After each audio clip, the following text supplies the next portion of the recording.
No one saw the Empire coming. Not really. For decades, Earth had watched the stars with childlike wonder, dreaming of alien life, peaceful exchanges, maybe even distant friendships. But when the skies lit up in a blanket of cold silver light, those dreams shattered like glass under a boot. The Empire didn't invade with armies. Not at first. They arrived with messages of unity and peace.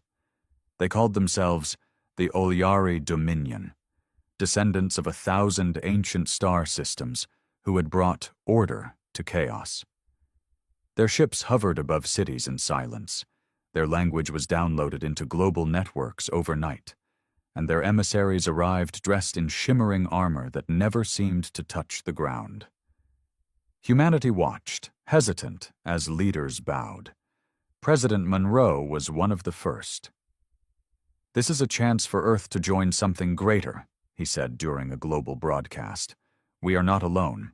We are not insignificant." The Empire's High Prefect stood beside him, smiling, his black eyes expressionless. At first, things changed slowly.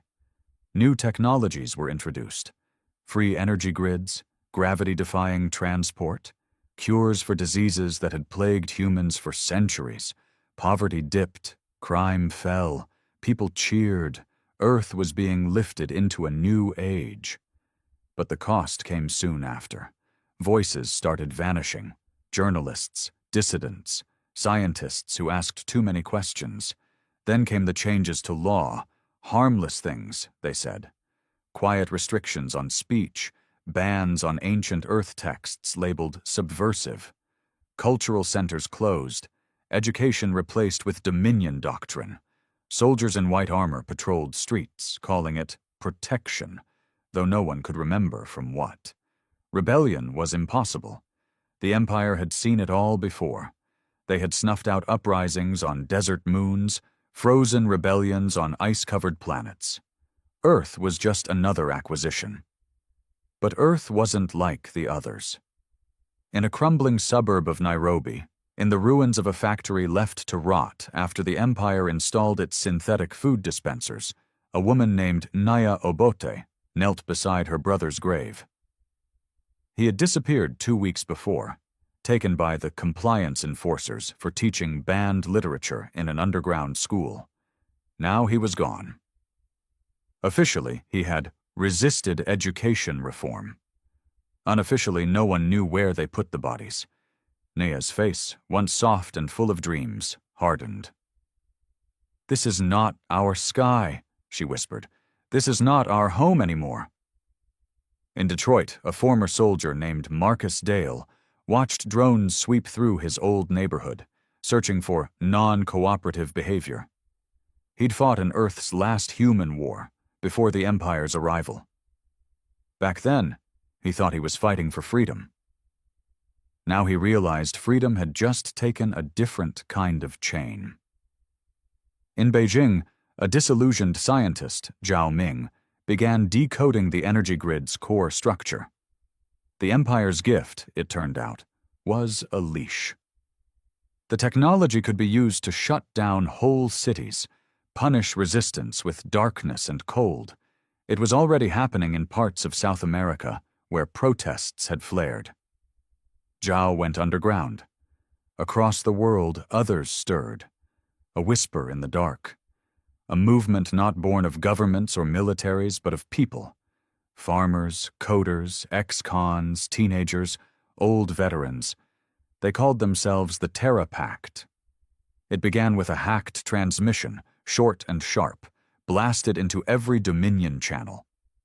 Earth declares the Galactic Empire has no place in Terran skies. The Empire laughed. At first, but within days, Dominion structures began to fall. A comms relay in Mumbai exploded. A landing base in rural Texas was wiped clean by a stolen pulse weapon. The Empire retaliated, hard and fast, burning entire districts, calling it containment. Still, the fires didn't stop the message. It spread like a plague they couldn't cure. Nia, Marcus, and Zhao became leaders not by title, but by sacrifice. Their names were whispered in alleys, carved into walls, echoed in prison cells. Their stories traveled across networks, smuggled through broken satellites and repurposed devices. Humanity remembered what it had forgotten. It had survived plagues, slavery, genocides, world wars, extinction events. It had been buried in ash and risen. It had torn itself apart and learned to rebuild.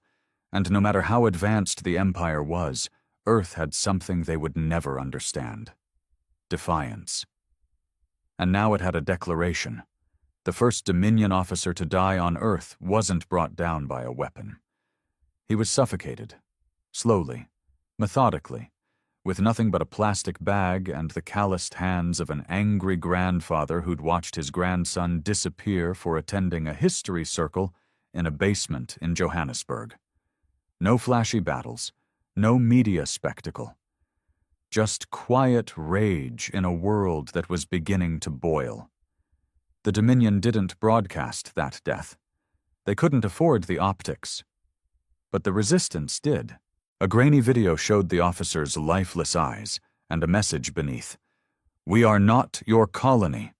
This planet remembers how to bleed." Every screen across Earth was hacked within hours. For the first time since the Empire's arrival, their perfect silence cracked.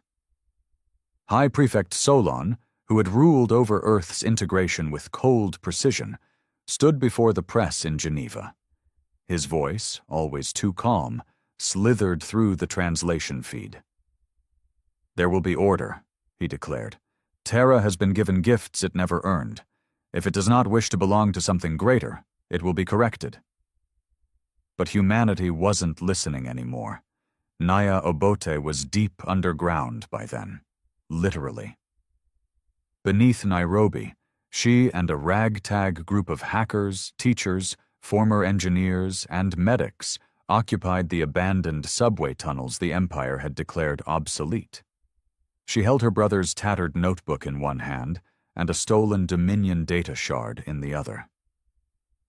"They control the satellites," one of the engineers, an ex-NASA dropout named Len, told her, pointing at a mess of wiring. "But this taps their signal and bounces it through Mars's old relay. It'll take 6 minutes to upload. After that, they won't know what hit them." "What's on the shard?" Nia asked.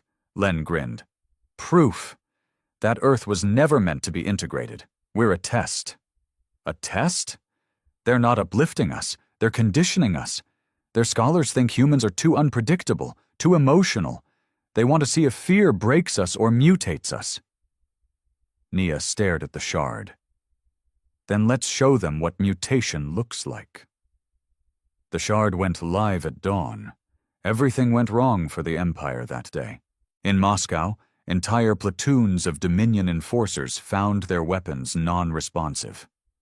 In Lagos, the energy grid rerouted itself and blacked out every Imperial structure for 70 miles. A spaceport in Chile exploded from within, not from bombs, but from the sudden, overwhelming heat of its own overclocked reactors. And through it all, one message looped across every Dominion channel in a human voice: "We are not predictable. We are not tame. We are not yours."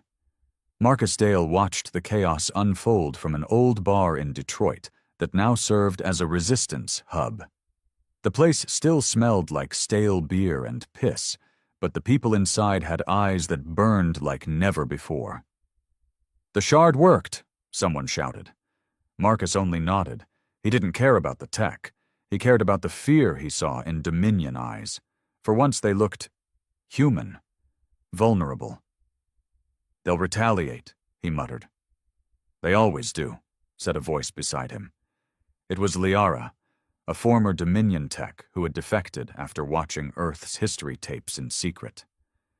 "But you've woken something they don't understand." "What's that?" Liara looked him dead in the eye. "Hope. It's irrational, unstable, contagious." Marcus laughed bitterly. "And dangerous." The retaliation came in less than a week. The Dominion called it sanitization. Entire neighborhoods vaporized from orbit. They didn't even pretend to be surgical. Slums, schools, hospitals, entire cities dimmed like candles in the wind. But Earth didn't cower. It roared. In the ashes of Cape Town, children painted resistance symbols on the walls with crushed berry juice. In Tokyo, a retired violinist stood in the street and played Beethoven's Ninth as drones descended around him. He didn't flinch when they shot him. The people around him recorded every second. Zhao Ming, hidden deep in a bunker outside Shanghai, watched the stream through cracked screens. He hadn't slept in days. His hands shook, not from fear but from coding fatigue. He was building something the Empire would consider a war crime, a logic virus. "You sure this'll work?" asked an assistant, barely 20, eyes wide. Zhao smiled. "It's not supposed to work. It's supposed to scare the hell out of them." He uploaded the virus into a Dominion archive hub. Within hours, Empire systems began translating their own orders incorrectly. Weapons targeted the wrong coordinates. Drones refused to obey commands. Shipboard AI looped on Earth's old movies, classics like Die Hard and V for Vendetta. The logic virus wasn't fatal. It was symbolic, psychological. "You've created a ghost," said Nia when Zhao shared the news with the global resistance net. "A digital rebellion," Zhao replied with tired pride. "They wanted us to be programmable. Instead, we infected their perfection with chaos."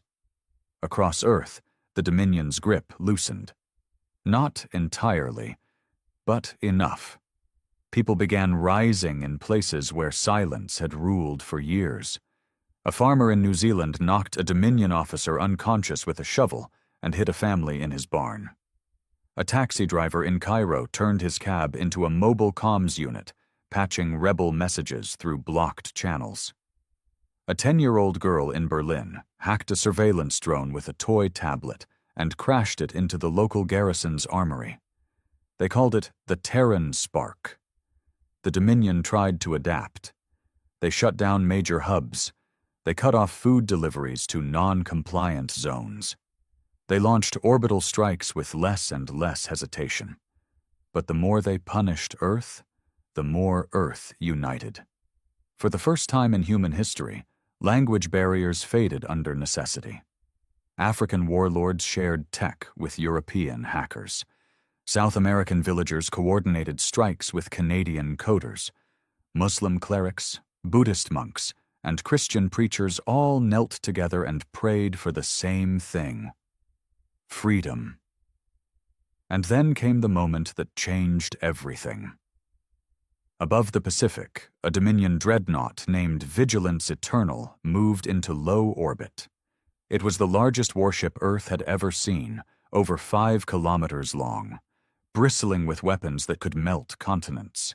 Its arrival was meant to end the rebellion in one show of power. Instead, it disappeared. No explosion, no debris, just gone. The Dominion screamed sabotage. Earth claimed nothing, but Zhao Ming knew the truth. He had helped Naya design a trap. An old Terran orbital telescope disguised as junk, rigged with stolen Dominion code, reprogrammed to mirror a wormhole signature. When the Vigilance Eternal came close enough, it activated. And the dreadnought folded space into itself. Some say it reappeared near a black hole, screaming its systems apart.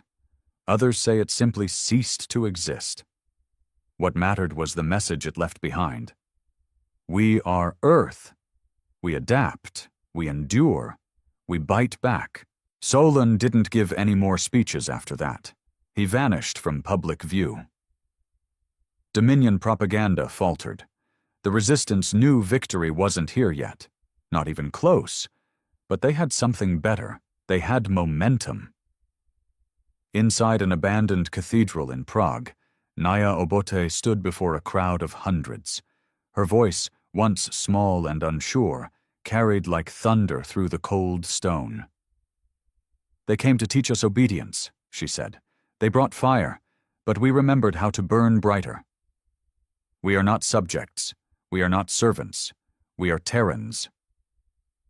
The crowd erupted, and above them, on every hacked screen, across every Dominion ship still hanging in Earth's sky, the words reappeared.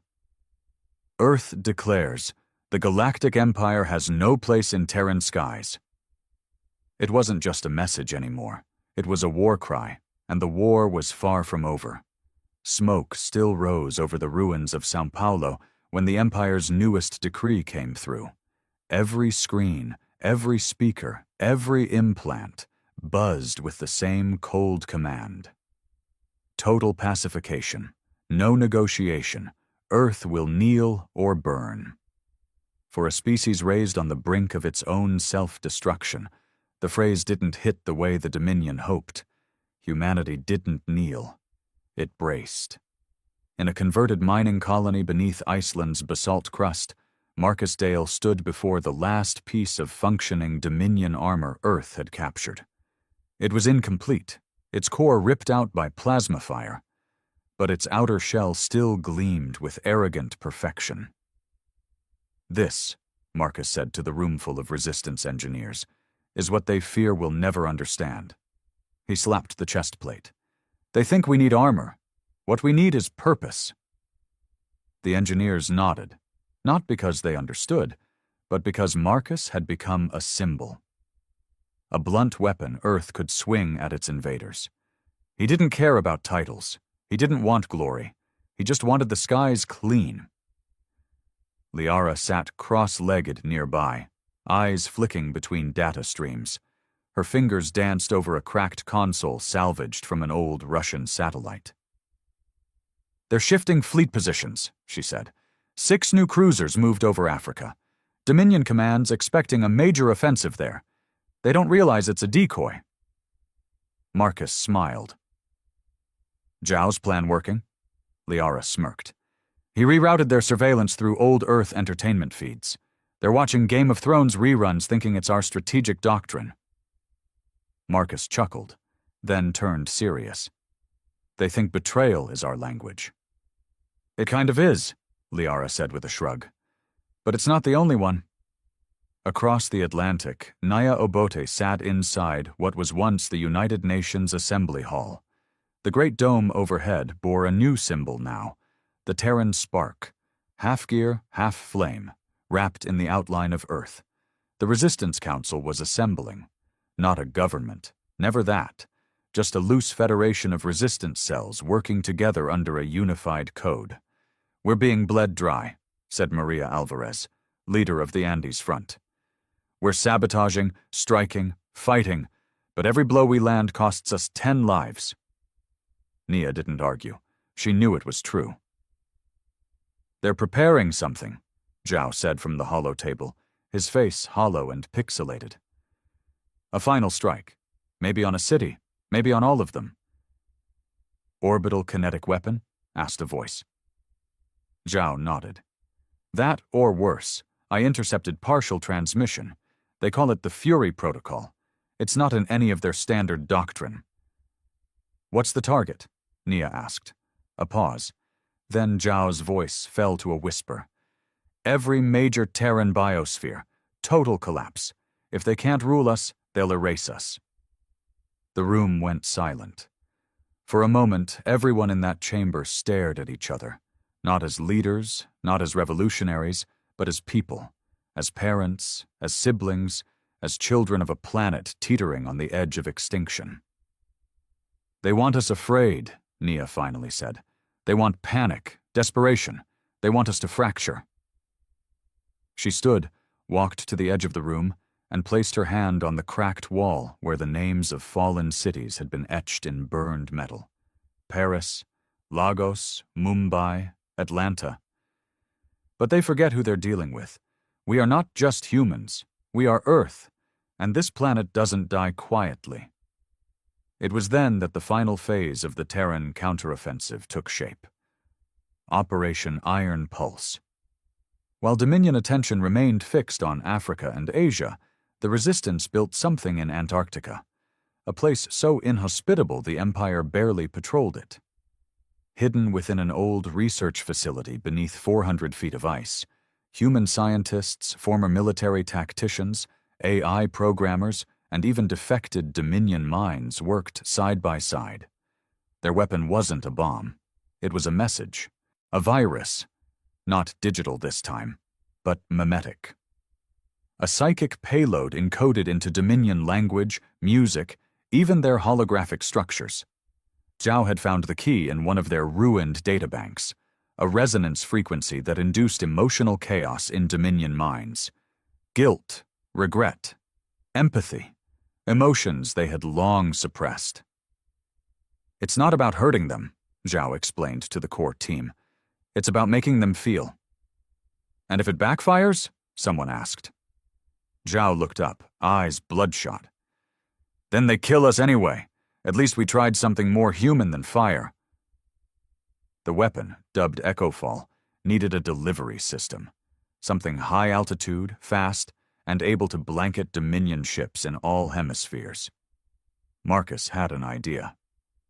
We still got any of those old ionosphere balloons from the 2050 climate programs? 2 weeks later, the skies above Earth bloomed with artificial stars. Dominion sensors didn't register them as threats. Just old Terran debris drifting high. At midnight, synchronized across the globe, the balloons burst. Not with fire, but with light. Patterns, frequencies, images, sounds, a choir of 1,000 cultures. The laughter of children, the scream of a mother in grief. A heartbeat synced across hemispheres, and one phrase repeated in every known tongue. We are alive, and you are not gods. The Dominion reacted like wounded animals. Ships spiraled, pilots collapsed, weeping or screaming, many simply ejecting and vanishing into the void. Some fired at each other, others broke formation, a few landed and surrendered. But the rest, those too deep into control, too far gone to remember feeling, they responded with fire. New York City burned for the 3rd time in a century. The Amazon rainforest became a war zone. Low-orbit shuttles dropped plasma over the ruins of Paris. The Dominion lashed out like a dying tyrant. But something had shifted. For every act of destruction, 100 humans rose. In the streets of Dhaka, resistance fighters pulled down a Dominion tower using steel cables and pure rage. In Buenos Aires, a former street musician hijacked a Dominion broadcast and sang an old Earth lullaby that made half a fleet hesitate. In California, a blind woman walked through a battlefield with a white flag soaked in her son's blood. The Dominion soldiers didn't shoot. They dropped their weapons and knelt. Hope, terrifying, reckless, irrational, had become viral. Nia Obote stood at the edge of the old UN building, staring into the war-torn sky. They'll either leave, said Marcus beside her, covered in soot and blood, or they'll destroy everything. Nia nodded. Then we fight until the last breath, and after that we make sure our story survives. You think this planet's worth it? He asked, half joking. Nia didn't smile. She didn't need to. I think this planet's alive. I think it remembers. And I think it's finally waking up. A shadow moved above them. One of the last Dominion cruisers descending for what it thought would be a final strike. Nia looked at the approaching doom, then at Marcus, and said the words that would one day be carved into every monument on Earth. Tell them when they write their history books, Earth didn't beg. Earth bit back, the sky screamed, the people rose, and the war for the soul of the planet entered its final phase. The cruiser didn't strike immediately. It hovered in the haze, a shadow over a city that had already bled too much. The once proud skyline of Geneva lay like a ribcage beneath its mass. Buildings fractured, monuments toppled, the river choked with ash and debris. And still, the Dominion ship waited. Nia Obote stood motionless atop the charred roof of a collapsed metro station, her coat billowing in the ashen wind. She watched the beast above her, as if daring it to blink. "It's scanning," said Liara, peering through a cracked tactical lens. "Looking for command signals. Leadership. They're hunting you." "Let them," Naya said. Her voice didn't shake. It hadn't in weeks. Not since the first time she watched a Dominion soldier sob into his own helmet after Echofall scrambled his emotionless mind. This wasn't about survival anymore. This was a reckoning. Marcus Dale was already moving. He dropped into the metro ruins with 3 operatives, armed with modified EMP rounds and magnetic spikes. Their job wasn't to shoot. Their job was to anchor the Resistance's final card. Echofall had worked too well. The Dominion was unraveling at the edges. Patrols had thinned. Orders were contradicting themselves. Some ships had gone completely dark, drifting like abandoned tombs in orbit. But the core command, the ruling caste, still intact, still calculating, and now desperate. "We've got one chance," Zhao said over the comms, voice tight. "I've reconfigured the payload. Instead of a global burst, this one hits just one target." "The cruiser," Liara said, already typing. "Localized infection. You'll fry its hierarchy." Zhao's voice darkened. "Number, I'll give them humanity. All of it, unfiltered. Grief, joy, love, betrayal, hope, compressed into one stream." Nia blinked. "You're going to make them feel everything?" Zhao whispered. "And either they'll break, or they'll become us." Below ground, the metro was a maze of half-collapsed tunnels and glowing data cables snaking through concrete like veins. Dominion infrastructure had tried to make it efficient. Human sabotage had made it personal. Marcus moved silently through the darkness, his team behind him. 2 women, Faye and Kamari, each ex-military, both carrying makeshift scramblers rigged from old smartphone chips. The 4th was a mute teen named Juno, who understood machines better than anyone and didn't speak a word. They reached the payload, a cylinder of polished black metal humming softly with dormant energy. The final burst of Echofall. "Can we hit the cruiser from here?" Marcus asked. Juno nodded and pointed upward, drawing a gesture in the air. A mirrored relay, hidden inside one of Geneva's shattered observatories. The old telescope had been replaced with a Dominion signal dish. They just need a line-of-sight connection and 30 seconds of unbroken transmission. "Piece of cake," Marcus muttered. He didn't believe it. None of them did. Up top, the air changed. The Dominion cruiser was charging something. Its underbelly glowed like a slow heart, veins of pale light pulsing toward its tip. "They're going to erase the city," Liara said, breath hitching. "It's not about us anymore. It's punishment." "Then we make it count," Nia said. She turned to the crowd behind her, the last defenders of Geneva. Civilians, mostly, mechanics, students, a few retired soldiers, all wearing scraps of resistance colors, all ready to die. Nia raised her voice, raw but steady. "They think they're gods, that if they burn us, they win. That fear is loyalty." She pointed at the sky. "But that thing up there, it's just a machine, and we're not afraid of machines anymore." The people shouted back, not a cheer, but a roar, a defiance that crackled in the air like static. Marcus signaled from below. "We're ready." Zhao's voice came through the network. "When I launch this, if it works, the cruiser's crew will lose their minds, and their control. That means we'll have 30, maybe 60 seconds before it either crashes or retaliates." "Understood," Nia said. "Do it." Zhao hesitated. "You ever wonder what will become after this?" Nia's eyes stayed fixed on the hovering ship. "Free." Then the payload fired. It wasn't loud, no flash, no explosion, just a wave, a ripple of light from the observatory dish to the cruiser's belly, a silent pulse that passed through solid steel like mist. For 5 seconds, nothing happened. Then came the screaming. The cruiser's comms opened, unintentionally. The world heard them. Dozens of voices, once mechanical and calm, now howling, in grief, in terror, in awe, in shame. They weren't just hearing Earth's pain, they were feeling it.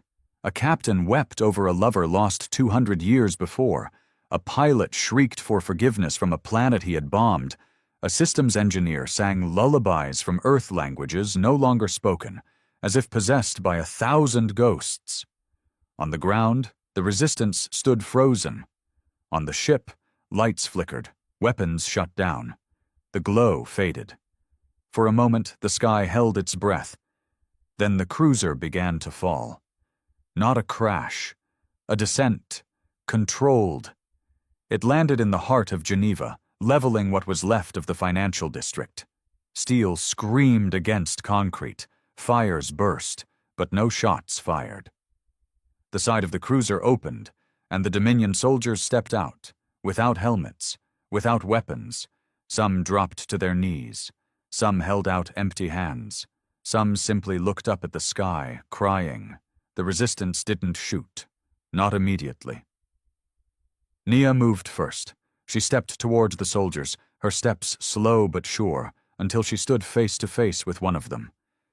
He looked like any human now. No armor, just skin, and eyes red with tears. "I don't know who I am anymore," he said. Nia looked at him, steady. "Welcome to Earth." It wasn't a victory, not yet. Elsewhere, Dominion Command still plotted, fleets still circled, cities still burned. But this moment in Geneva was a fracture, a split in the Empire's image of control, a seed of rebellion, not just in Earth's soil, but in the Dominion's soul. Word spread fast. Other ships hesitated. Some left orbit. A few surrendered outright.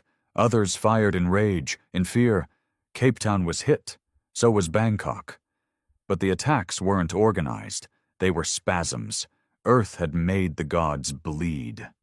Back at the metro site, Marcus watched the cruiser settle like a fallen colossus. Juno stood beside him, silent, eyes wide with disbelief. Faye whispered, "We actually did it." Marcus didn't respond. He just knelt and touched the dirt. It was warm, alive. Later that night, as fires cooled and the stars blinked back into the sky, Nia sat with Zhao over a cracked transmission. "You built something terrible," she said. "I built something human," Zhao replied.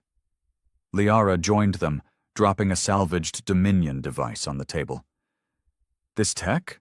We can adapt it, use it, not just to fight, but to build." Nia nodded. "Then let's start planning. They'll come back." Marcus's voice crackled through the speaker. "Let them. Earth's not scared of stars anymore." Nia smiled faintly. But maybe the stars are scared of us." They looked up, all three of them, at a sky that was no longer foreign, no longer silent. The war wasn't over, but for the first time, it felt like Earth was winning. Silence never used to be terrifying. In the early days of the Dominion's occupation, silence meant compliance, order, the calm of a defeated people too broken to speak. But now, silence had taken on a new meaning, for both sides. For Earth, it was the breath before the next strike. For the Dominion, it was the horror of losing control. From the upper reaches of Earth's orbit, the Dominion command ship Vox Aeternum floated like a blade above the atmosphere, its hull dark, weapons charged but idle. Inside, chaos churned behind closed doors. Admiral Rilex Karn paced in front of his command console, fists clenched behind his back, jaw twitching. He had served the Empire for nearly 3 centuries. He had brought 65 planets into the fold, crushed rebellions before they even began. He'd thought Earth would be no different. He was wrong.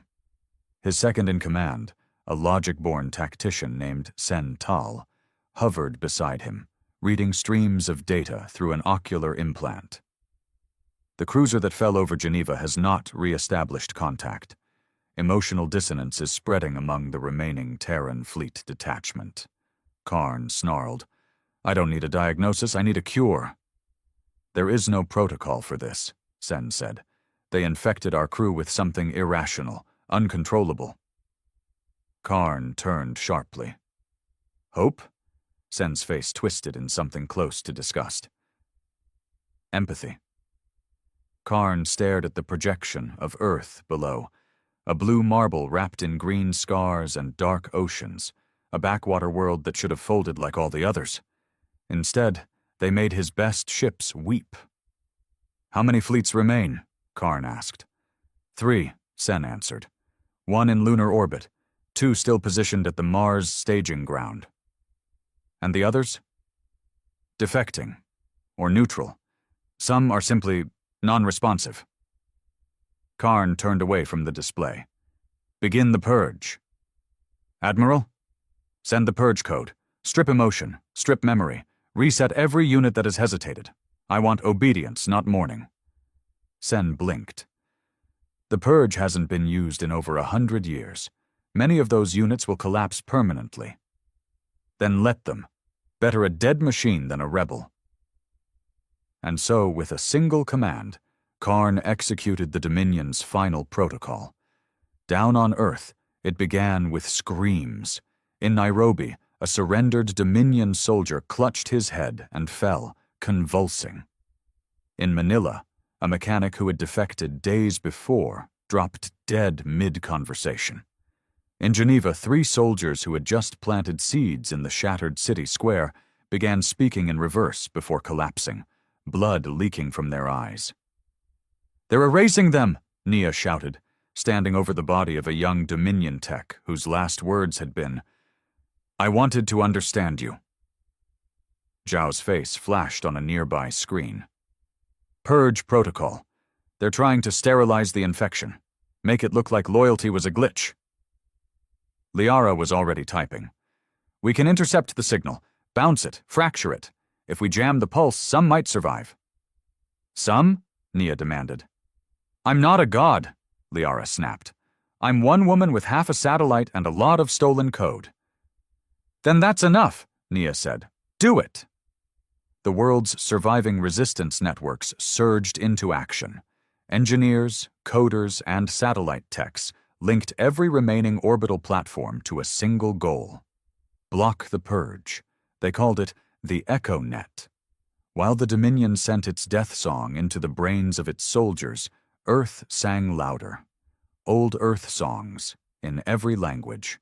Signals laced with harmonics that disrupted the purge frequency. Entire radio towers were reactivated just to scream the sound of oceans, of rainstorms, of laughter. It wasn't perfect. Hundreds still died, but thousands blinked, gasped, and lived. In Detroit, a captured Dominion pilot named Relia woke mid-purge, crying. She dropped to her knees in front of Marcus Dale and whispered, They tried to take my guilt. But Earth gave it back. Marcus didn't know what to say. So he gave her water, a blanket, a name. You're not a tool, he said. You're Terran now.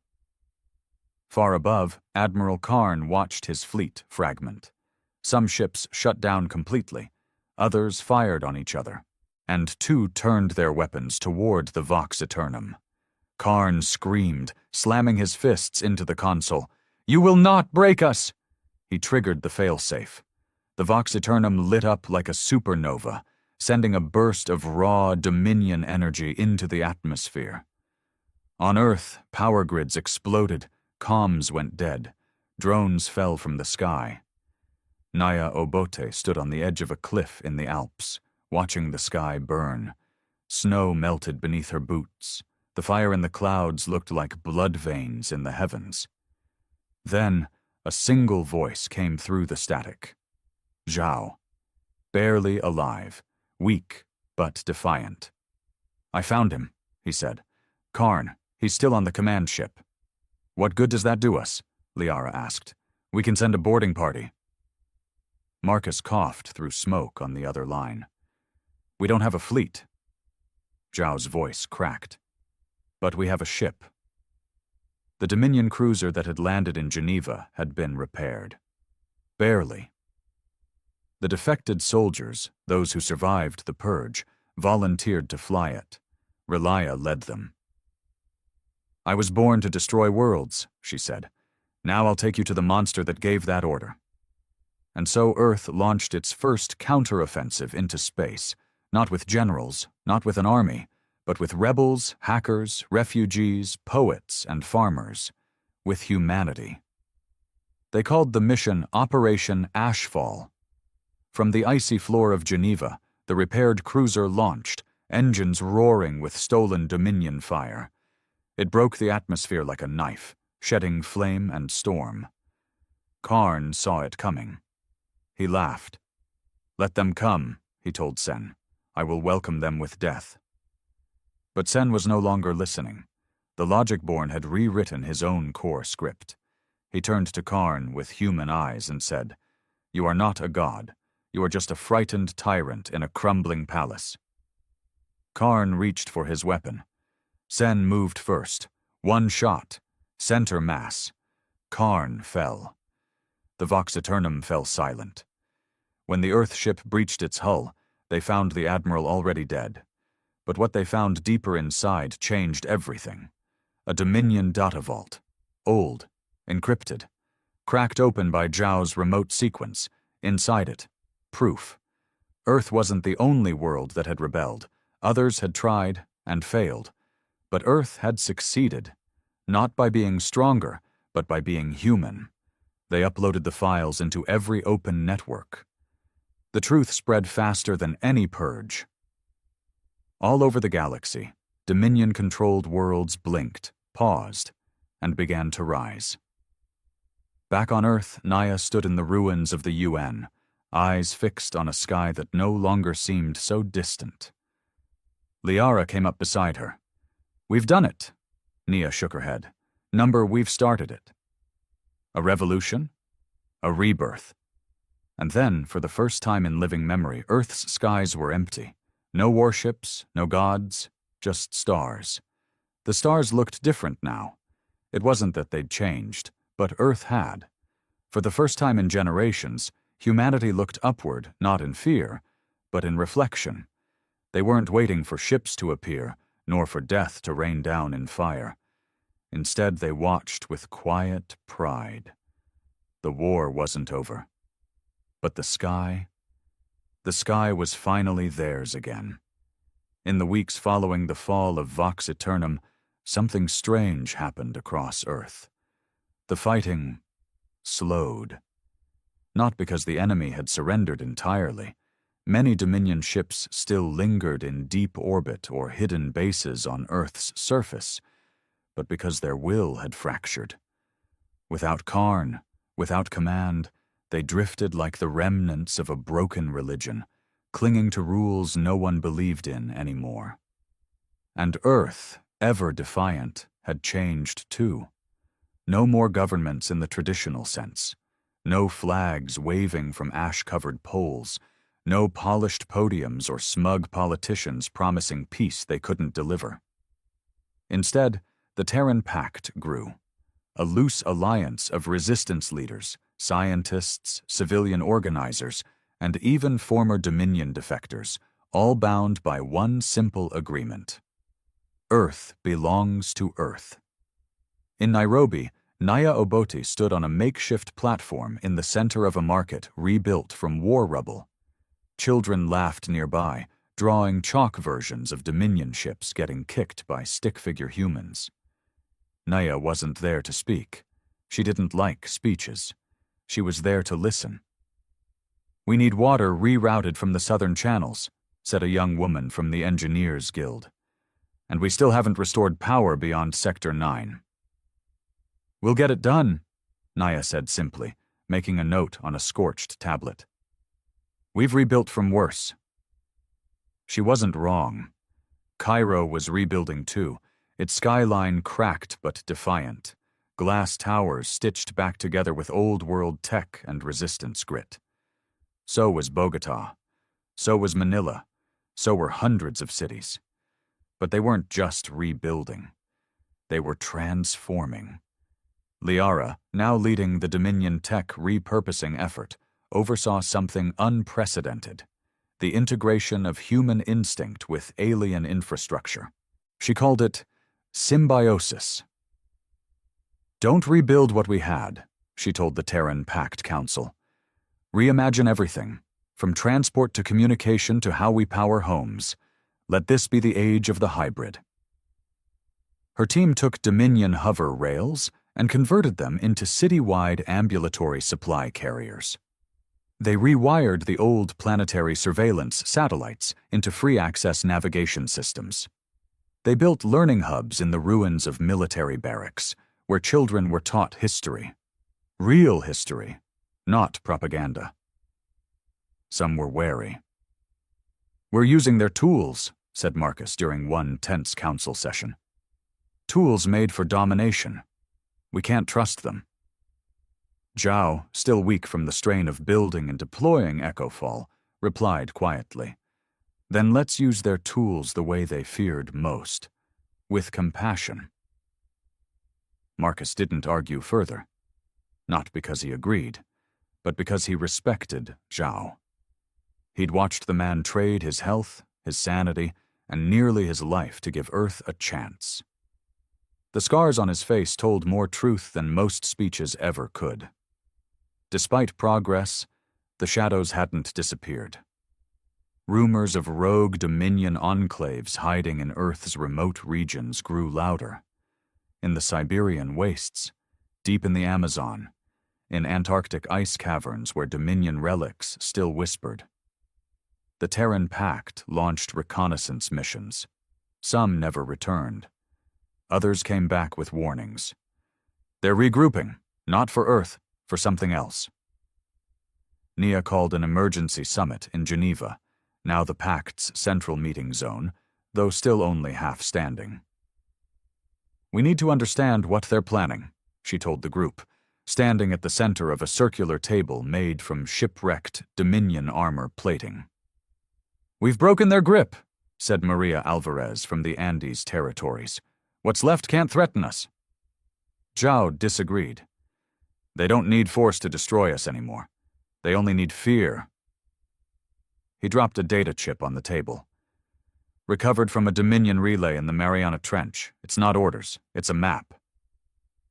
Liara picked it up, eyes narrowing. "This isn't Earth." "No," Zhao said. "It's what comes after."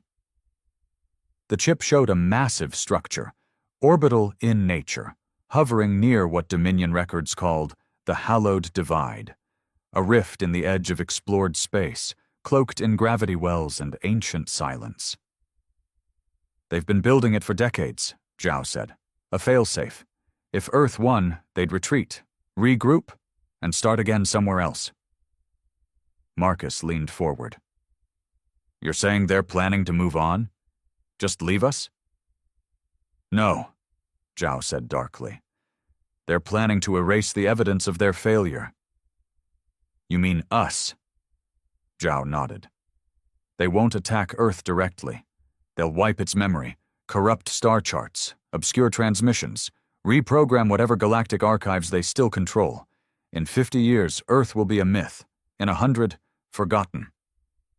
The room fell silent. "That's genocide," someone whispered.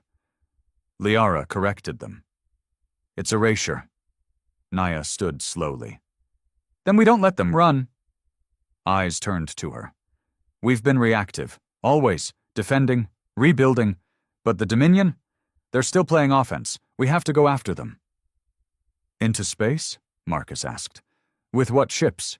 We've barely finished welding this one back together." Nia looked at Relia, who stood silently in a corner, still wearing remnants of Dominion armor. She had been quiet since Vox Aeternum. Changed. "We have ships," Naya said. "We just haven't asked the right people." Relia stepped forward. "I know the codes," she said. "I know where the Dominion keeps their reserves, their training fleets, their broken children." Marcus narrowed his eyes. "And you want to lead us to them?"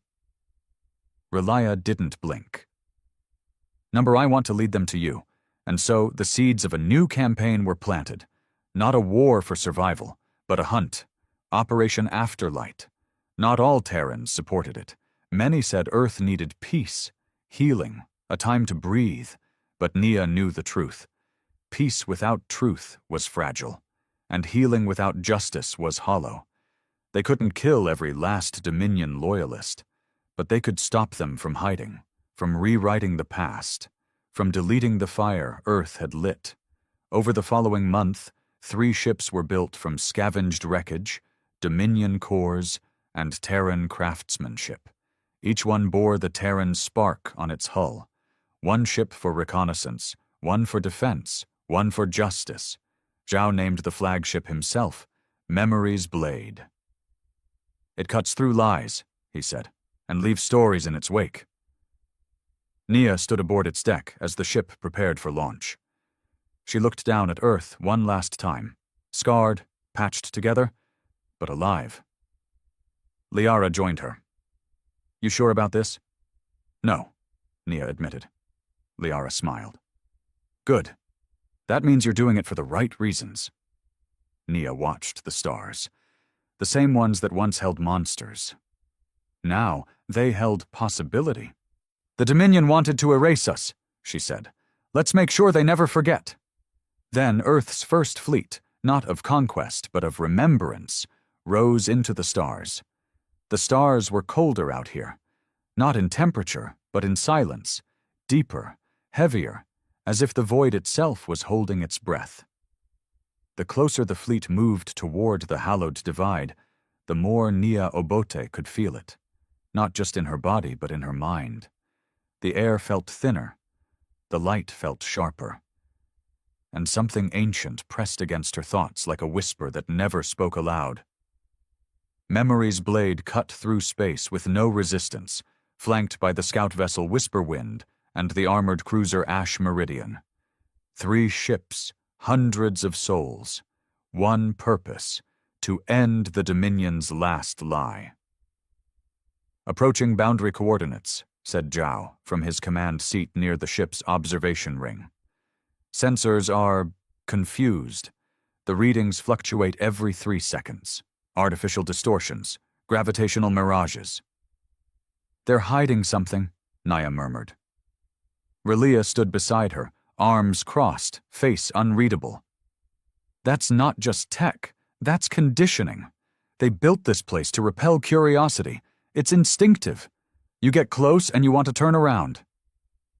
"We're not built to obey instincts," Nia said. "Speak for yourself," Marcus muttered through the comm from Ash Meridian. "This place makes my skin crawl." The fleet advanced slowly, navigating dense patches of dark matter clouds. Lights flickered as the Dominion's cloaking field strained against their intrusion.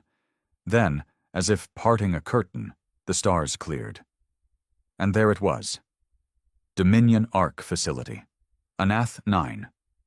It was massive, easily 20 kilometers wide, constructed from obsidian alloy and suspended between 3 gravitational anchors that pulsed like artificial suns. No windows, no lights, just black silence.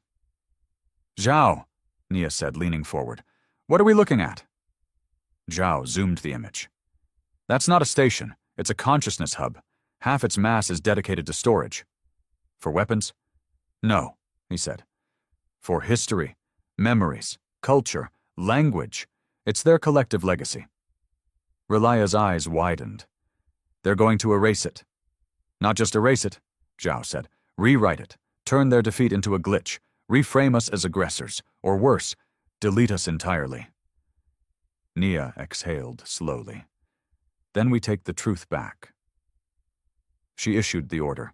The ships moved into position, surrounding the Ark like wolves around an ancient beast. Defensive systems lit up on its outer shell. Long-forgotten turrets turning slowly, confused by Earth's hybrid signature. No Dominion fleet appeared to challenge them. But someone was still watching.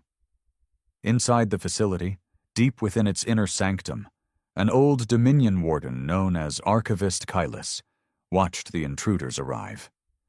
His skin, pale like faded parchment, rippled with artificial veins of data.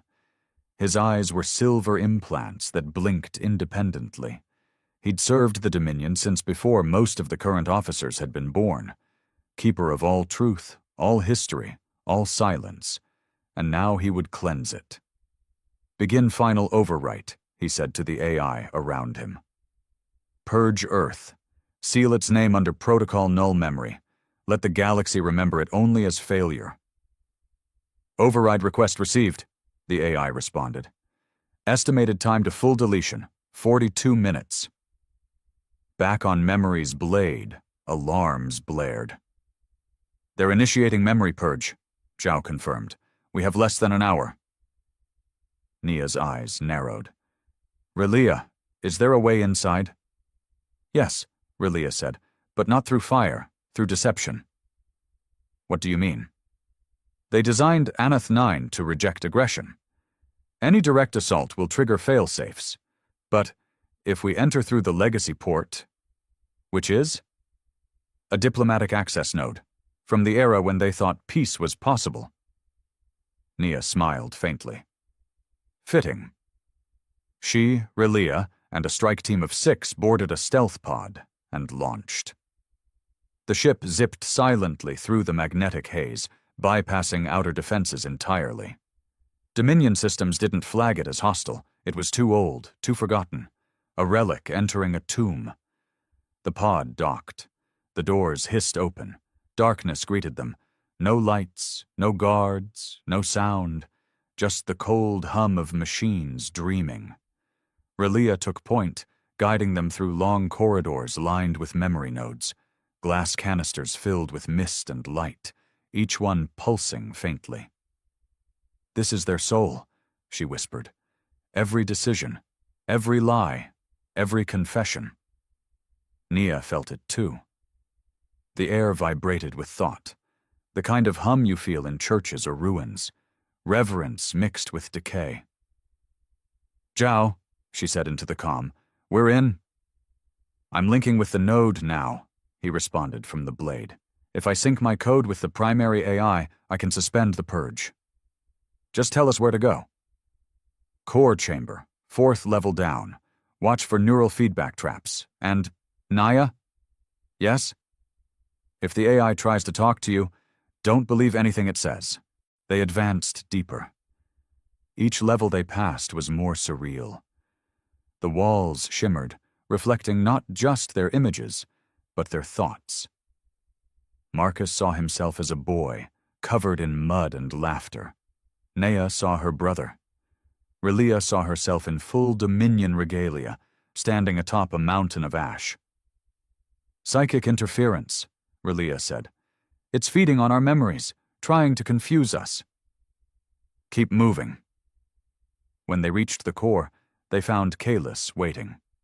He stood alone, no weapons, no armor, just long robes woven from memory threads, visible thoughts stitched into fabric. "You shouldn't be here," he said.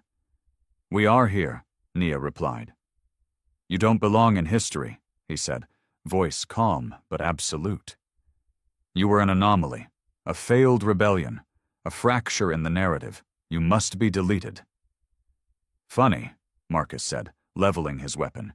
"You're the one standing in a museum." Kalis smiled. "You think this is about you? Earth? You are insects compared to the weight of our legacy." "No," Nia said. "We're mirrors. That's why you're afraid. We showed your soldiers what it means to feel, and they cracked." Kalis raised his hand. The chamber darkened. "You brought chaos." "We brought humanity." Zhao's voice cut through the noise. "Now!" Nia slammed the interface drive into the node. Kalis screamed, not in pain but in rage. "You cannot overwrite the truth." "We're not overwriting," Nia whispered. "We're restoring it." Across Anath 9, lights flared. The memory banks surged. The AI stuttered, glitching between commands. "Earth deleted. Earth verified. Earth anomaly. Earth origin." Relia stepped forward. "We were your mistake. Now we're your legacy." Kalis lunged, but it was too late. Zhao's override completed. The Dominion's true history, once hidden, now surged through the Ark like wildfire. Every atrocity, every rebellion, every truth they'd buried to maintain control. Earth wasn't a failure. It was the first success of something new. Kalis collapsed, his mind buckling under the weight of unfiltered memory. The chamber exploded with light. Back on memory's blade, Zhao leaned back, breathless. It's done. Across the galaxy, Dominion data networks flashed red, then rebooted. And in that moment, Earth wasn't forgotten. It was known. The stars sang. That's what Liara said when the memory flood went live, when the Dominion's core archives were breached, and Earth's truth spilled into 1,000 worlds like light cutting through a cathedral window. For decades, the Empire had rewritten, redacted, and silenced. But now, the silence was broken. Now the galaxy remembered. It didn't happen all at once. It rippled. On the desert moon of Yanar, a school once forced to teach Dominion obedience paused its morning lessons. Children watched grainy footage of Nia Obote standing before a ruined building, her face bruised but proud, declaring, "We are not your subjects. We are Earth." The headmaster wept openly. She'd hidden the same footage in a floorboard 20 years ago, terrified of being caught. On the ocean station of Vega 12, where Terran resistance was labeled myth, a former Dominion officer named Kale Tell stood on a balcony watching the skyline flicker. All around him, propaganda streams crashed and rebooted, replaced by Earth's message. Not hatred, not threats, just raw, unfiltered defiance.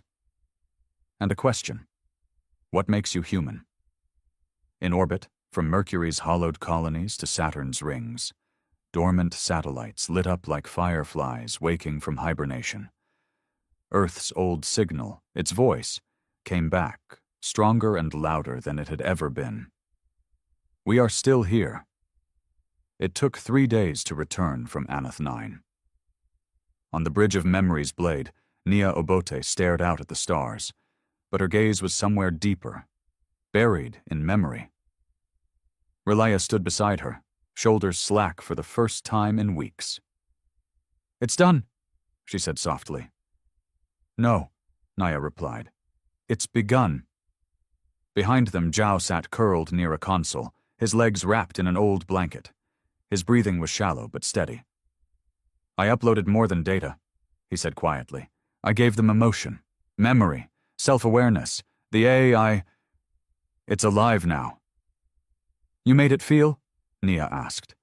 Number I made it remember what it felt once.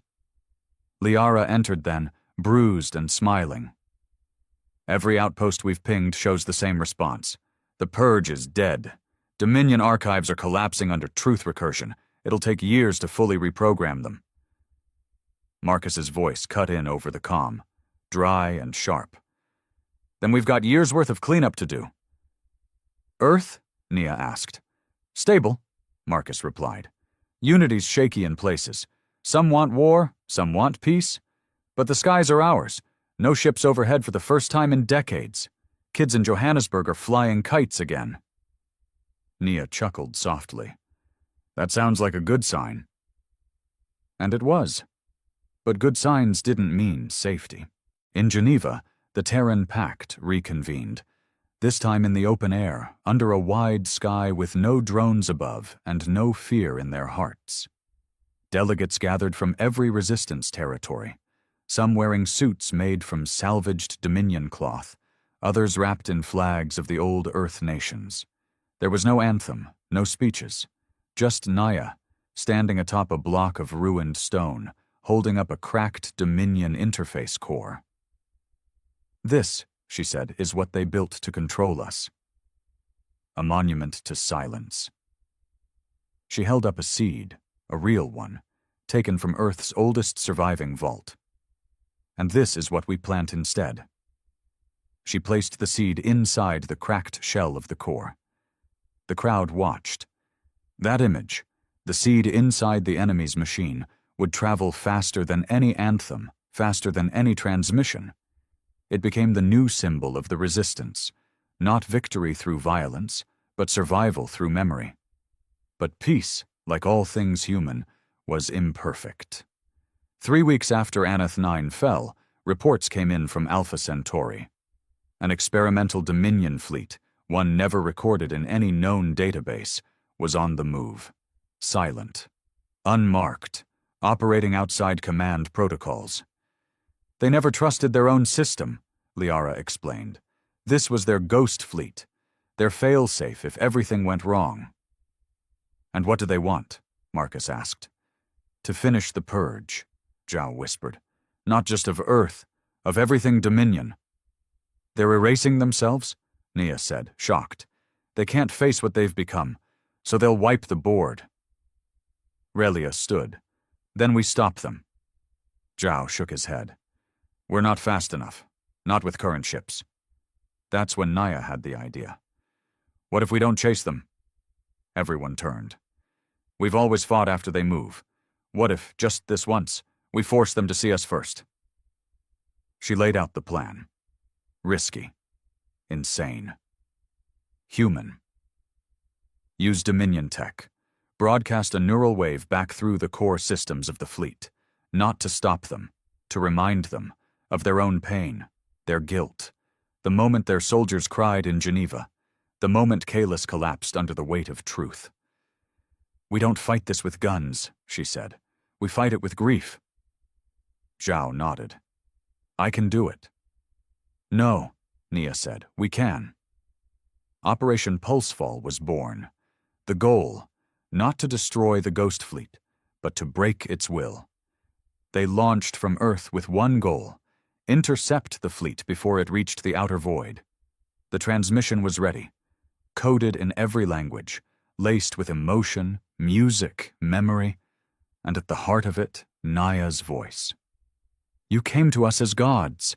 You gave us silence and called it peace. You gave us fear and called it order. But we remembered something you forgot. We are not just flesh, not just thought. We are memory. We are love and rage and grief and hope and the 1,000 contradictions you couldn't calculate. We are Earth, and we are alive. When the fleet received the signal, it didn't fire. It stopped. Not forever. But long enough. Long enough for Relia's team to board their flagship and find the Admiral, a relic, half machine, half program, staring into the void like a man who no longer believed in heaven. Do you feel it? He asked. Yes, Relia said. And so do you. He nodded, lowered his weapon, and whispered the words that would echo through history. Then we surrender to memory. The war was over. Not because one side won, but because both sides remembered, 5 years later. The rebuilt city of Dakar gleamed beneath the setting sun, its skyline a mix of old Earth brickwork and Dominion alloy. Children raced hoverbikes through old market streets. Streetlights flickered with solar glow panels made from salvaged cruiser cores. In a quiet corner of the new memorial garden, a statue stood. Nia Obote. Not cast in bronze or steel, but made from melted-down Dominion memory canisters. She stood with one hand raised toward the stars, and one foot planted on broken chains. At the base, a plaque. She taught us to remember. Nearby, Marcus taught self-defense classes in a repurposed Dominion hangar. Liara ran a research center studying hybrid AI. Zhao, still fragile, served as the planet's archivist, protecting memory with the same fierceness others wielded weapons. And Relia? She became Earth's first ambassador, not to a government, but to the galaxy itself. She carried Earth's story to planets that still feared the Empire, that still believed resistance was suicide. She told them otherwise. She told them about Geneva, about the sky that once belonged to gods, and how Earth took it back. And out there, in the void, the stars remembered too. Because Earth didn't just win a war, it rewrote its place in the universe, from a forgotten rock on the edge of a galactic empire to the birthplace of resistance, the birthplace of remembrance, the birthplace of humanity.